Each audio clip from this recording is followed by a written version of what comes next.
नमस्कार, मैं हूँ वीरेंद्र मिश्र। आप देख रहे हैं दैनिक भास्कर ऐप। आज हमारे साथ खास मेहमान हैं एक्टर राहुल सिंह। राहुल जी, आपका बहुत-बहुत स्वागत है।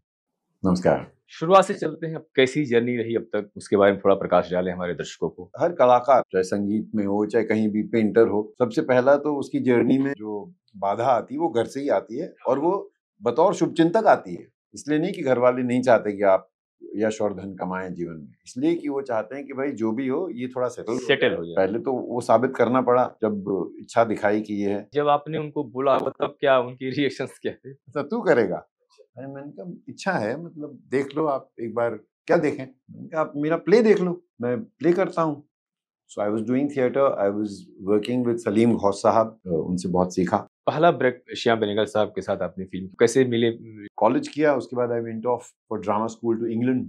कुछ वर्षों तक तैयारी करी जमा के, फिर वापस आए। फिर आते ही एक फिल्म मिल गई और अच्छी बड़ी प्यारी फिल्म, हिंदी, मूलतः हिंदुस्तान की कहानी, उस तरह की कहानियां बन रही थी। तो एक बड़ी अच्छी फिल्म आती मिल भी गई। I was the lead. 15-20 दिन शूटिंग हुई, फिर वो डायरेक्टर प्रोड्यूसर के बीच में पता नहीं कुछ हुआ होगा, बंद हो गई। और अच्छे अच्छे नाम इन्वॉल्व, गुलजार साहब के लिरिक्स, विशाल का म्यूजिक, और प्रकाश झा साहब के ऑफिस से बन रही थी। वो जो डायरेक्टर थे उनके मित्र थे। The marriage of a red sari, based on a French novel which they adapted to India.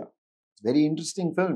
Manohar Singh ji साहब थे, he was there in it. बहुत प्यारी फिल्म, छोटी सी प्यारी सी फिल्म, सैफ के घर में शूट हो रही थी पटौदी में। एनीवे वो बंद हो गई। हमको लगा यार हाँ वही, आते ही कैसे मिल गई पिक्चर, धक्के तो खाए नहीं। लगा कि हीरो बन गए और सडनली जो है सडनली आपको लगता है कि अरे यू हैव नॉट अराइव्ड, ये क्या हुआ? तो ठीक है, मॉडलिंग तो करता ही था तो थोड़ा और सीरियस हो गया। अतुल के साथ काफी काम किया, अतुल कसबेकर। फिर टेलीविजन पे 1 आवर एपिसोडिक्स काफी किए, एक तरह से शोरील बन गई।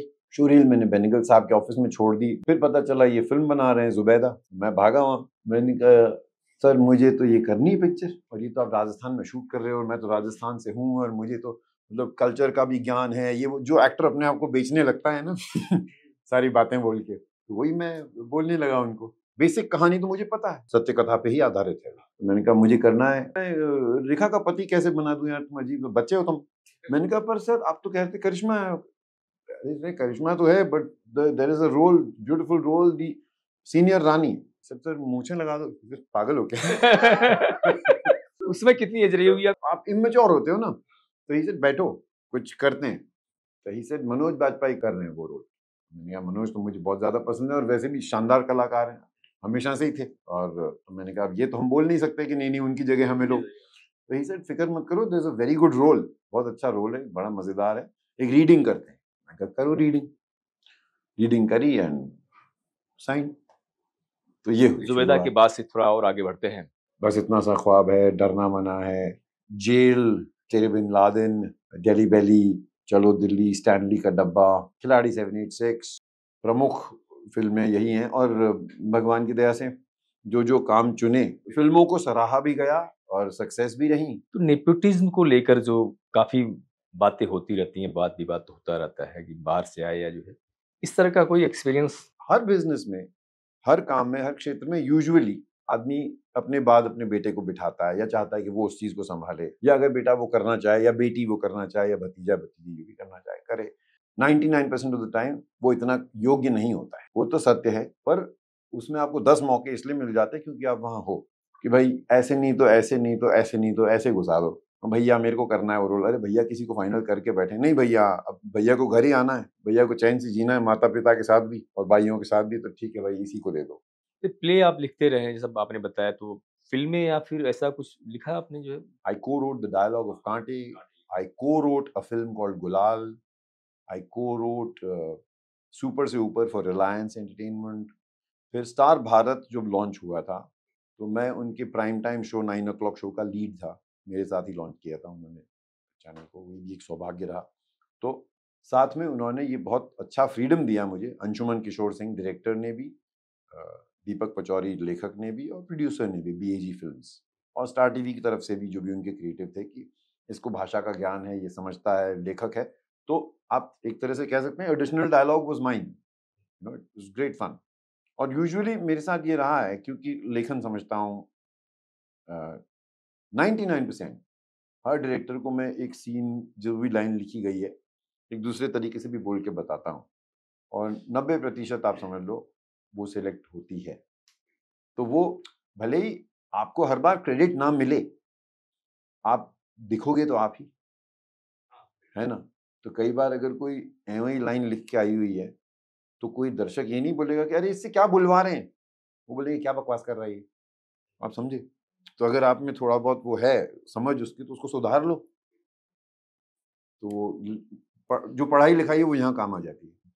अच्छा, पेरेंट्स को कब लगा कि अब सही रास्ते, तो प्ले तो आप करते रहे हैं, वो तो लगा कि बीज है। किस फ़िल्म के बाद उनको लगा कि अब आप सही रास्ते पर हैं अब? नहीं, उनको तो अभी तक नहीं लग रहा कि मैं सही कि मैं सही रास्ते पर हूँ। बट उनका आशीर्वाद है, तो ठीक है, इट्स फाइन। दे उनको अभी भी लगता है, वो हमेशा से उनको लगता है कि you should have started a business और gone in for a job there was an assurance. But ठीक है, they are happy because they know I know my work. Second options को रहा? नहीं, ऐसा सेकंड ऑप्शन सोचा नहीं, मतलब ठीक है, हमारा I am from Udaipur, so we have hotels, that's my family business. 2 तो हैं ही, तीसरी इस वक़्त बना रहा हूँ, I am making something in Himachal. और इसके बाद कुछ और प्लान है। That is my passion, I like hospitality is the trade that I come from, the background that I come from and the culture that I come from. पधारो हमारे देश, हमारी धरोहर का हिस्सा है। राजस्थान की राजपूताना की जो शुरू से चली आ रही है उसका हिस्सा है पधारो हमारे देश। तो उसी को उसको एंजॉय करते हैं, उसको जीते हैं, 24 घंटा उसको जीते हैं। तो वो है। बाकी एक बार तो ये भी सोचा गया था कि सोचा क्या गया था, मतलब घर वाले पूछते हैं कि भाई तुम्हारा इधर है क्या, इधर रुचि है क्या? Because my mother, she is considered among the greatest poets of India, doctor Prabha Thakur. और फिर 3 या 4 टर्म उनके पार्लियामेंट में भी हो गए, लोकसभा हो गया, राज्यसभा हो गया 3 बार। तो ये भी उन्होंने पूछा था कि तुम्हारा इस तरफ है, मेरे भाई को भी पूछा, छोटा भाई, पर हमारा दोनों का ही पॉलिटिकल वो था नहीं। भाई हमें अपनी जर्नी करनी थी, जीवन की अपनी जर्नी करनी थी। तो ये जो नेपोटिज्म पे जो आपसे आता है हाँ, उससे इधर आ गया। कि यार मतलब जहाँ सब परोस के मिल रहा है तो कूद के करोगे ही क्या? कुछ तुम्हारा खुद का कुछ नहीं है क्या? खुद की कोई विचारधारा नहीं है, खुद की कोई you don't have a thinking of your own and a goal and aim of your own, और no hunger of your own to try and do something just because you are getting it thali में परोस के। आप कर रहे हो और आता आपको है नहीं और किए जा रहे हो। क्या है ये? क्या तमाशा है? तो ये है मेरा मतलब। तो और फिर एक मौका ये भी आया था 10 इयर्स अगो, प्राइम मिनिस्टर साहब ने भी पूछा था कि क्या विचार है, उतरना है क्या मैदान में? मैंने कहा सर वो मैं उतरना होता तो 19-20 साल की उम्र में तभी उतर लेता, नहीं आता समझ में नहीं आता।